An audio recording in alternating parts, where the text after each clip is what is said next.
easy to find a job in Germany than finding an apartment। और ये बात बहुत हद तक सच है। तो आज की वीडियो में जानते हैं कि कैसे आप थोड़ी आसानी से जर्मनी में घर देख सकते हैं। स्वागत है आपका फ्लाइंग अब्रॉड में। मेरा नाम है शिल्पा, मैं जर्मनी में रहती हूँ और मैं यहाँ के बारे में बहुत सारे वीडियोस बनाती हूँ। आज के वीडियो में मैं आपके साथ में शेयर करूंगी टिप्स एंड ट्रिक्स, चाहे आप एज ए स्टूडेंट आ रहे हो, सिंगल आ रहे हो या फिर कपल या फैमिली के साथ में आ रहे हो।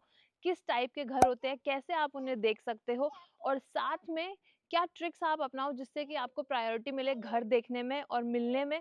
और साथ साथ में यहाँ ना बहुत सारे स्कैम्स होते हैं, तो मैं आपको वो भी बताऊंगी कि आप कैसे वो स्कैम्स को अवॉइड कर सकते हो। तो सबसे पहले समझते हैं कि टाइप ऑफ हाउसेस क्या क्या होती है जर्मनी में। तो सबसे पहले स्टूडेंट्स के लिए आता है जिसको स्टूडेंट वोनहाइम बोलते हैं यहाँ पे, या फिर स्टूडेंट डॉर्म भी बोल सकते हैं। अब डॉर्मेट्री से मुझे तो यूजुअली ये ख्याल आता है कि एक बड़ा सा रूम होता है और उसमें मल्टीपल बेड्स होते हैं, बट यहाँ पे वैसा कॉन्सेप्ट नहीं है। बेसिकली ये अपार्टमेंट बिल्डिंग्स होती हैं और उनमें फिर फ्लैट्स होते हैं, और उन फ्लैट्स के अंदर जैसे जो रूम्स होते हैं उनमें इंडिविजुअल वो रूम स्टूडेंट्स के होते हैं। यहाँ पे वैसा वाला कॉन्सेप्ट नहीं है कि एक ही रूम में 2-3 स्टूडेंट रहे। फ्लैट होता है जिसमें of course common area, kitchen, bathroom वगैरह बहुत बारी शेयर्ड होते हैं, लेकिन रूम सबका अपना प्राइवेट रहता है। तो ये स्टूडेंट्स के लिए काफ़ी अच्छा रहता है, बिकॉज एक तो ये काफ़ी कॉस्ट एफिशिएंट होता है और साथ में आपको अपने बैचमेट्स के साथ में रहने को मिलता है या फिर और स्टूडेंट्स के साथ में रहने को मिलता है। तो आप कल्चर्स उनके समझते हो, आप जर्मन लैंग्वेज अपनी बेटर कर सकते हो उनसे बात करके। और स्टूडेंट्स डॉर्म वगैरह में होते हैं तो स्टूडेंट्स पर पार्टी वगैरह ऑर्गेनाइज भी करते रहते हैं, तो स्टूडेंट लाइफ काफ़ी अच्छी रहती है। और जैसे फर्नीचर वगैरह भी ना स्टूडेंट्स को अपने सीनियर से कितनी बार ऐसे जू फर्शेंकन जैसे गिव अवे करते हैं, वो तो बहुत मिनिमम रेट्स में या फिर फ्री में आपको फर्नीचर वगैरह भी मिल जाता है। तो स्टूडेंट्स के लिए ये बेस्ट ऑप्शन है, और ये यूनिवर्सिटी की तरफ से हो सकता है या फिर प्राइवेटली ओन्ड भी हो सकता है। सो वो आप देख सकते हैं कि अगर आप वेल इन एडवांस अप्लाई करो तो आपको यूनिवर्सिटी वाला मिल जाएगा, नहीं तो आप प्राइवेट वाला भी ले सकते हो, उसमें भी कोई इशू नहीं है। फिर नेक्स्ट ऑप्शंस होते हैं अपार्टमेंट्स के। तो उसमें जैसे अगर आप सिंगल हो, स्टूडेंट हो, तो आप स्टूडियो अपार्टमेंट ले सकते हो, जैसे इंडिया में होते हैं वही। जैसे एक सिंगल रूम है, उसमें किचन और वॉशरूम हो जाता है। एंड अगर आपकी फैमिली बड़ी है, आप कपल हो, तो फिर आप जैसे 1 BHK, 2 BHK, 3 BHK वो भी देख सकते हो अपने लिए। अब कोई भी घर लेने से पहले आपको यहाँ पे 4 बहुत इंपॉर्टेंट बातों का ध्यान रखना है। सबसे पहले जैसे इंडिया में हम लेते हैं तो अगर हम 2 BHK बोलते हैं तो उसमें 2 रूम्स, हॉल, किचन होता है। बट जर्मनी में जैसे अगर आप सुनोगे 2 जिमर मतलब 2 रूम्स, तो हॉल जो है ना जर्मनी में उसको रूम में काउंट किया जाता है। तो अगर आप सोचो आपको मिलेगा अपार्टमेंट 2 जिमर, तो उसमें एक हॉल है और एक ही बेडरूम मिलेगा आपको। 3 जिमर मतलब एक हॉल और 2 बेडरूम। तो उस चीज़ का आपको ध्यान रखना है। फिर जैसे कॉन्सेप्ट होता है फर्निश्ड और अनफर्निश्ड अपार्टमेंट का, तो यहाँ पे उसमें भी 3 वेरिएशंस है। एक है फर्निश्ड अपार्टमेंट, वो आपको जिसमें पूरा फर्नीचर वगैरह मिल जाएगा, फुल्ली फर्निश्ड। वो काफ़ी कम होते हैं बट इन दिनों होने लगे हैं, तो या तो आप वो अपार्टमेंट देख सकते हो शुरू में अगर आप आ रहे हो, या फिर आपको फर्नीचर लेने का हैसल नहीं चाहिए। फिर अनफर्निश्ड अपार्टमेंट में यहाँ पे 2 टाइप होते हैं। एक होता है कंप्लीटली अनफर्निश्ड, उसमें आपको किचन भी नहीं मिलेगा। और किचन नहीं मिलेगा मेरा मतलब है, अगर आप जैसे अगर घर के अंदर घुसोगे तो किचन का जो एरिया होगा वो भी कंप्लीटली एक खाली रूम होगा। उसमें कोई सिंक नहीं होगा, कोई प्लेटफॉर्म नहीं होगा, सबका सब आपको इंस्टॉल करना पड़ता है, तो वो बहुत बड़ा एक हैसल होता है। फिर कुछ अपार्टमेंट होते हैं जिसमें आपको बाकी फर्नीचर कुछ भी नहीं मिल रहा है, कबर्ड वगैरह और लाइट्स वगैरह भी नहीं होंगी, बट यूजुअली किचन होता है। बिकॉज लोगों को आजकल जैसे लगने लगा है कि किचन निकालना, वापस से इंस्टॉल करना, री इंस्टॉल करना काफ़ी हैसल होता है, तो लैंडलॉर्ड्स आजकल किचन देने लगे हैं। सो वो आप देख सकते हो। और लास्ट बात ये है कि बहुत बारी जैसे मान लो अगर आप किसी से फ्लैट ले रहे हो, तो वो पर्सन जो होता है, जैसे मान लो अगर उसने अपनी किचन इंस्टॉल करी है या फिर अपना थोड़ा बहुत फर्नीचर लिया हुआ है, तो वो उसको कंडीशन होती है कि आपको हमारा किचन भी बाय करना पड़ेगा और हमारा जो फर्नीचर है वो भी आपको बाय करना पड़ेगा। तो उस चीज़ का भी आप ध्यान रखो फिर, कि आपको कहीं वो सब फर्नीचर तो नहीं लेना पड़ रहा है। क्योंकि फिर आप अगर जब आप नेक्स्ट टेनेंट को दोगे वो सब घर, तो फिर आपको या तो फिर वो सामान अपने साथ लेके जाना पड़ेगा, या फिर आपको भी फिर वो सेलिंग के प्रोसेस में दोबारा जाना पड़ेगा। तो अगर आपको वो हैसल नहीं चाहिए तो you need to take care of all these things पहले से ही। अब बात करते हैं कि कौन सी वो वेबसाइट्स हैं जहाँ से आप अपने लिए घर देख सकते हो। तो उसमें आ जाता है immobilien.de, फिर इमोवेल्ट, इमोनेट, इमोबिलियन स्काउट, ईबे क्लाइने अनजाइंग, और फिर जैसे वेंगे वगैरह देखने के लिए WG गेजुक्ट। और जैसे ना फेसबुक मार्केट प्लेसेस से भी आप देख सकते हो, लेकिन वो मैं बोलूँगी कि आप उसको लास्ट ऑप्शन रखो, क्योंकि वहाँ पे काफ़ी सारे स्कैम्स भी हो सकते हैं जिसकी बात हम आगे वीडियो में करेंगे। और बहुत सारी यूनिवर्सिटी की वेबसाइट्स होती हैं, वहाँ से भी स्टूडेंट्स अपने लिए जैसे अपार्टमेंट लिस्टिंग्स देख सकते हैं। और यहाँ पे ना एक एक घर के लिए बहुत ज़्यादा एप्लीकेशंस जाती है, मतलब 400 मैसेजेस जाते हैं लैंडलॉर्ड्स को, 500 जा सकते हैं। कितनी बारी हमारे साथ ऐसा हुआ है कि हम एक अपार्टमेंट देखने गए हैं और ऑलरेडी 40-50 लोग और हैं लिस्ट में जो वो अपार्टमेंट देखने आएँगे।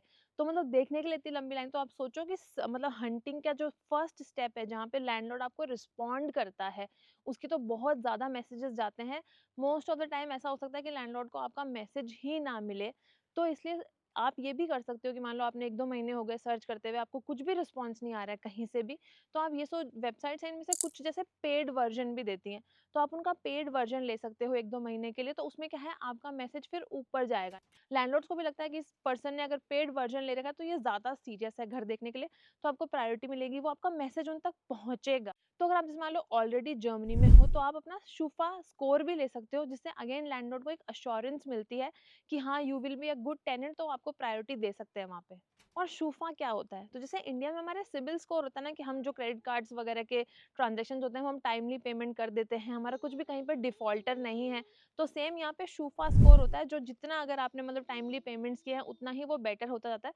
तो उससे लैंडलॉर्ड को एश्योरेंस मिलती है कि आप रेंट भी हमेशा टाइम पे दोगे। अब समझते हैं कि टाइप ऑफ रेंट्स यहाँ पे जैसे 2 टाइप के रेंट होते हैं, तो वो कौन से होते हैं? एक होता है यहाँ पे काल्टमिटे, एक होता है वार्ममिटे। काल्टमिटे मतलब कोल्ड रेंट और वार्ममिटे मतलब वार्म रेंट। तो इनमें क्या डिफरेंस है? तो एक एग्जांपल लेते हैं 1000 यूरो का। मान लो आपने कोई भी एक अपार्टमेंट लिया 1 बीएचके, 2 बीएचके, जिसका रेंट है 1000 यूरोज़, तो उसमें जैसे लैंडलॉर्ड आपको बोलेगा कि आपका जो 800 यूरो है, वो है आपका काल्टमिटे, मतलब उसमें कुछ भी इंक्लूडेड नहीं है, वो कोल्ड रेंट है, जो कि कंप्लीटली जैसे लैंडलॉर्ड का होगा, जो उसके घर का कॉस्ट है। फिर हो गया वार्ममिटे। तो वार्म रेंट जो होता है उसमें जैसे अपने इंडिया में होता है मेंटेनेंस कॉस्ट होती है बिल्डिंग की और जैसे छोटी-मोटी और चीज़ों की, वैसे ही यहाँ पे भी कॉन्सेप्ट है नेबन कॉस्टन, जिसको अगेन मेंटेनेंस कॉस्ट ही होती है वो। तो इंडिया में जैसे अपने होता है कि अपना इलेक्ट्रिसिटी का बिल अलग आता है, पानी का अलग आता है, गर्म पानी तो यूजुअली हमारा गीज़र वगैरह से होता है इंडिया में। बट यहाँ पे जैसे ना सेंट्रल हीटिंग वाला सिस्टम होता है पानी के लिए, फिर जैसे गैस वगैरह होती हैं घर में। डिपेंडिंग आपका जो हीटिंग है वो इलेक्ट्रिसिटी से अगर है तो वो इलेक्ट्रिसिटी के आपके बिल में आएगा। बट जैसे जो पानी का बिल आता है, जो कोल्ड वाटर है वो, और फिर हॉट वाटर जो गैस से हीटिंग होके आ रही है उसका, फिर आपके जैसे जो गार्बेज क्लीनिंग की मेंटेनेंस होती है वो, स्टेयर्स की मेंटेनेंस, बिल्डिंग में अगर लिफ्ट है उसकी मेंटेनेंस, बेसिक जो क्लीनिंग है बिल्डिंग की, तो ये सारी जो मेंटेनेंस की कॉस्ट इंक्लूड करके फिर जो आपका रेंट होता है वो होता है वार्म मीटर, जिसको बोलते हैं वार्म रेंट। और ये सब जैसे जो एडिशनल कॉस्ट होगी वो ना एक एस्टिमेट से आपसे ली जाती है, और स्पेशली जैसे अगर आप में इलेक्ट्रिसिटी का भी, इंडिया में तो अपने क्या बिल आते हैं महीने का जितना यूज हो रहा है उसके हिसाब से। जर्मनी में ना कॉन्ट्रैक्ट्स का कॉन्सेप्ट होता है, यहाँ पे ना आपका पहले ही एक कॉन्ट्रैक्ट बन जाता है कि आपका रफ कितना एस्टिमेट बनेगा। जैसे मान लो 100 यूरो का आपका कॉन्ट्रैक्ट बन गया इलेक्ट्रिसिटी, और नेबन कॉस्टेंट आपकी मान लो 200 है, लेकिन बाई चांस अगर आपने इलेक्ट्रिसिटी ज़्यादा यूज़ करी है, या फिर जो गैस हीटिंग वगैरह है, वाटर है, वार्म वाटर, वो आपने ज़्यादा यूज़ किया है, तो वो ईयर एंड में आपकी कैलकुलेशन होती है। तो अगर उसमें ऐसा हो सकता है कि अगर आपने ज़्यादा यूज़ कर लिया, तो वो एंड में फिर आपसे और पैसे माँग सकते हैं डिपेंडिंग आपने कितना यूज़ किया। और बहुत बारी ऐसा भी हो सकता है अगर आपने सलीके से यूज़ किया है, कम ही यूज़ किया है, तो नेबन कॉस्टन और इलेक्ट्रिसिटी में जैसे आपको ना वापस भी पैसे मिल जाते हैं, या फिर आपका नेक्स्ट ईयर में एडजस्ट हो जाता है। तो वो चीज़ भी आप डिस्कस कर सकते हो अपने लैंडलॉर्ड के साथ में, और जब आप अपना इलेक्ट्रिसिटी कॉन्ट्रैक्ट लेते हो उनके साथ में। और यहाँ पे न्यू कमर्स के लिए स्पेशली मैं एक टिप देना चाहती हूँ। जैसे यूजुअली आप कोई घर लोगे तो उसमें जो नेबन कॉस्टन में आपको जैसे लैंडलॉर्ड अगर बोलेगा कि इसमें आपका हीटिंग इंक्लूडेड है, तो वहाँ पे ना मिसकम्युनिकेशन हो सकता है। हमको लगेगा अच्छा इंक्लूडेड है, तो फिर हम बिंदास यूज़ कर सकते हैं, और फिर ठंड यहाँ पे बहुत ज़्यादा होती है, तो आप ना जैसे सोचते हो कि इंक्लूडेड ही है, फ्री है, तो आप बहुत ज़्यादा हीटर यूज़ कर लेते हो। लेकिन वहाँ पे ना हमेशा एक कैच ये होता है कि वो इंक्लूडेड है, इसका मतलब ये नहीं है कि वो 100% आपको ना कितना भी अमाउंट यूज़ कर सकते हो। वो हमेशा ना सर्टेन यूनिट्स होती हैं जिसकी लिमिट तक आप यूज़ कर सकते हो। उसके ऊपर ऑफ कोर्स अगर आप यूज़ करोगे तो फिर ईयर एंड में आपको ना कितनी बारी ऐसा होता है कुछ लोगों के साथ में कि 2000 यूरो 3000 यूरो तक के भी बिल आ जाते हैं, बिकॉज़ उन्होंने ना हीटर कभी बंद ही नहीं किया होता है ये सोच के कि हाँ, सब कुछ एकदम इंक्लूडेड है। तो उस चीज़ का आप ध्यान रखो और अच्छे से अपना कॉन्ट्रैक्ट रीड करना कि एग्ज़ैक्टली क्या टर्म्स एंड कंडीशंस हैं। अब आ जाता है सबसे इम्पोर्टेंट पॉइंट, वो है कि आपको लैंडलॉर्ड को रीच कैसे करना है। क्योंकि ये जो भी बातें होंगी जो मैंने अभी बताई हैं वो सब उसके बाद ही शुरू होती है। अगर आपको कोई लैंडलॉर्ड का रिस्पॉन्स ही नहीं आएगा, तो ऑफ कोर्स आपका हाउस हंटिंग प्रोसेस स्टार्ट भी नहीं होगा। और जर्मनी में जैसे कि ना लोग हैं ज़्यादा, घर हैं कम, डिमांड सप्लाई का इशू है। मैंने आपको बताया कि छोटे-छोटे शहर में भी मतलब 50 से 100 मैसेजेस जाना लैंडलॉर्ड के पास में काफ़ी कॉमन है। हमने खुद ने नोटिस किया कि जब हम एक अपार्टमेंट विज़िट पे गए थे, तो वो लैंडलॉर्ड ने हमें पूरी 50 लोगों की लिस्ट दिखाई थी कि ये भी अभी तक घर देखने आएँगे। कई बार ना यहाँ पे ओपन आवर्स होते हैं कि आप आके अपार्टमेंट विज़िट कर सकते हो, तो लिटरली 100-100 लोगों की लाइन लगी होती है जो घर देखने के लिए आए हुए हैं। सो वहाँ तक मतलब आपको स्ट्रगल ना हो, इसलिए ये बहुत ज़रूरी है कि आप कैसे अप्रोच कर रहे हो लैंडलॉर्ड को। तो वहाँ पे आपको जैसे ना डिटेल्ड में अपने बारे में बताना है। ऐसे नहीं कि आपने बस लिख के भेज दिया I am looking for this apartment या फिर I am interested in your this house.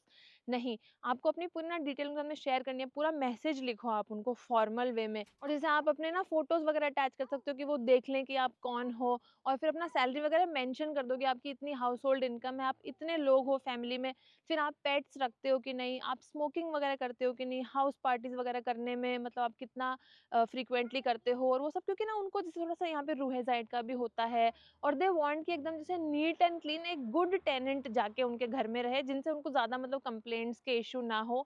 So that's why it's very important कि आपकी प्रोफाइल काफ़ी सॉलिड हो। और जब आप घर विज़िट करने भी जाते हो, तो ऐसे नहीं कि आप बस कैजुअली चले जाओ। यहाँ पे ना लोग जैसे कोई बिज़नेस मीटिंग करने आए, वैसे पूरा फॉर्मली ड्रेसअप होके अपने आप को प्रेज़ेंट करते हैं कि ताकि लैंडलॉर्ड पे एक इंप्रेशन बने। तो जब आप हाउस विज़िट भी करने जाओ, तो ऐसे प्रॉपर्ली नाइसली ड्रेस होके जाओ and try to make a good impression. तो ये सब जो मैं आपको बता रही हूँ, इसको आपको ऐसे लेना है कि आप घर नहीं देख रहे हो, आप जॉब एप्लीकेशन कर रहे हो, क्योंकि जॉब फिर भी मिल जाएगी, मैं सही बता रही हूँ, यूनिवर्सिटी में एडमिशन हो जाएगा, घर नहीं मिलेगा। सो घर को आपको सबसे एटमोस्ट इम्पोर्टेंट रखना है कि सीवी से भी ज़्यादा ज़रूरी है आप घर की एप्लीकेशन करो, और जॉब इंटरव्यू से भी ज़्यादा अच्छे आप हाउस इंटरव्यू के लिए प्रिपेयर होके जाओ। अब बात करते हैं कि क्या-क्या स्कैम्स यहाँ जर्मनी में होते हैं अपार्टमेंट से रिलेटेड, और आप उन्हें कैसे अवॉइड कर सकते हो।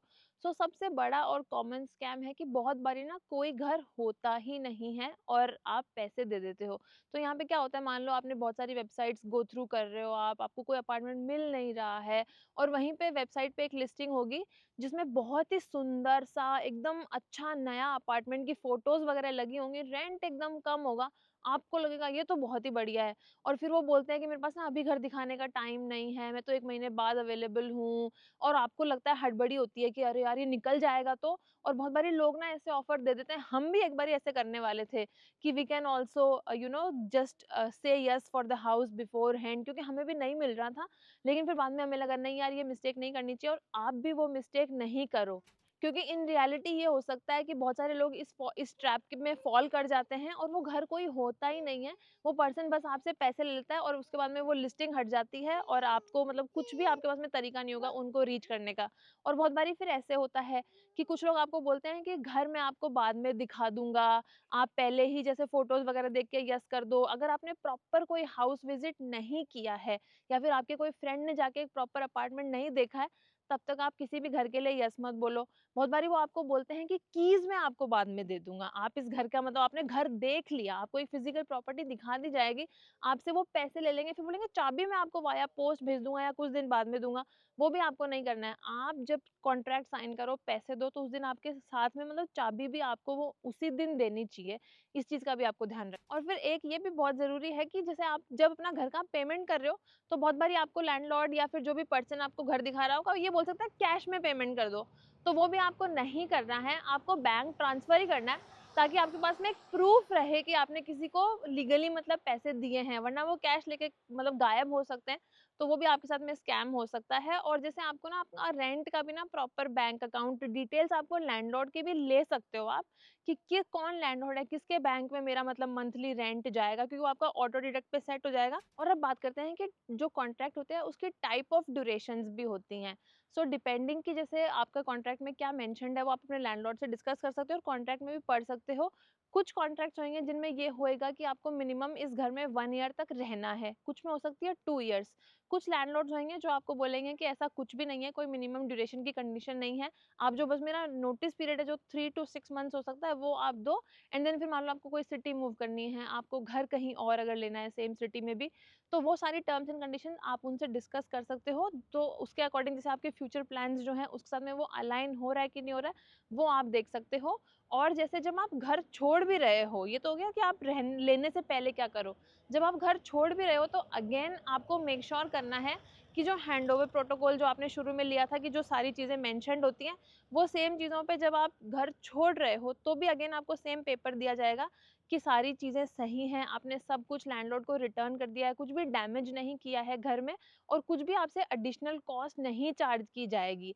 बहुत बारी ऐसा होता है कि आपने उन सब चीज़ों का ध्यान नहीं दिया और फिर जब आप घर छोड़ के चले गए, फिर लैंडलॉर्ड आपको पीछे से पूरा मोटा बिल भेज देते हैं कि आपने किचन में ये डैमेज कर रखा था, आपने फ्लोर में ये डैमेज कर रखा था, बाथरूम में थोड़ा-सा मतलब ना फंगस था, वो मुझे क्लीन करवाना पड़ा, मुझे पेंट करवाना पड़ा, मेरा फर्नीचर पूरा नहीं था। तो ये सारी चीज़ें आपको मेक श्योर करनी है कि ऐसा कुछ भी आपके साथ में ना हो जाए। तो क्योंकि वहाँ पे आपने फिर जो अपना डिपॉज़िट दिया होता है, वो बहुत बारी लैंडलॉर्ड्स कोशिश करते हैं कि वो उनको ना देना पड़े। तो वो चीज़ आप अवॉइड करो and you have to make sure कि आपने जो अपना डिपॉज़िट दिया, वो सारे पैसे आपको वापस मिल जाएँ। और ऑफ कोर्स आपने कुछ अगर डैमेज कर दिया बिकॉज़ आप घर में रह रहे हो, तो ऑफ कोर्स कुछ ना कुछ हो सकता है हियर एंड देयर।